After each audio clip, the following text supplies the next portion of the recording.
Dear Quentin, I purchased a home in New Jersey where it's calm and peaceful. I have a 3-bedroom apartment in Brooklyn, New York. The rent is $1,900. I had a verbal rental agreement with relatives.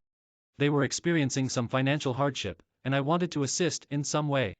They agreed to move into my apartment in October. They never did, but their belongings were there. I paid my mortgage and rent for 2 months, which was a financial burden. I feel betrayed. They have shown no remorse. I have expressed my feelings to these people, and there was no apology. I really don't view them in the same way. I told them to remove their things from the apartment. Of course, I was looked upon as the bad person.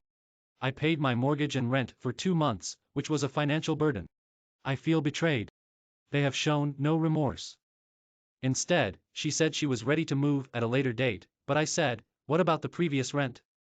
Her response, "Why would I pay if I wasn't there?" She has shown absolutely no consideration.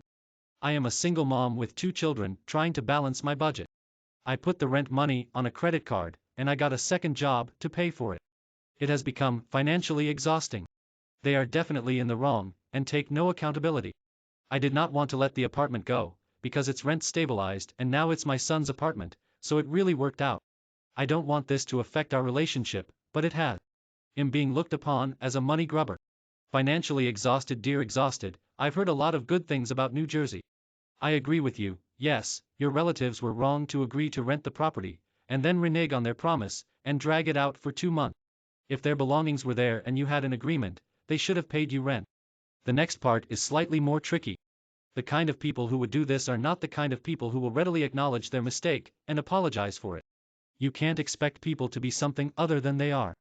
New York rent-stabilized apartments have strict rules about allowing tenants to rent it out if they are not primary resident. I'm assuming you sought permission from the landlord before you made this arrangement. I commend you for taking a second job to pay off this credit card bill. If this rental agreement was not permitted by your landlord, then you took a chance losing this rent-stabilized apartment. That would have put your son's chances of inheriting it at risk too. But let's proceed on the basis that you did have permission. Assuming that, you still didn't get the rental agreement in writing. You never sought or received a deposit and the first month's rent before they moved in. That's on you. You are responsible for covering your bases, especially if you have no cash flow. I commend you for taking a second job to pay off this credit card bill. But you should feel less angry at your relatives for playing fast and loose with your money and your trust, if you acknowledge that we're too casual with your own finances. If you give people enough rope, they'll use it to tie you in knots. For some folks, it's not about what's right and wrong. They may or may not know the difference. Or they make all sorts of excuses why it's okay to do what they do. It's a hard lesson to learn. You can email The Moneyist with any financial and ethical questions related to coronavirus at kfottrell@marketwatch.com, and follow Quentin Fottrell on Twitter. Check out The Moneyist private Facebook group, where we look for answers to life's thorniest money issues.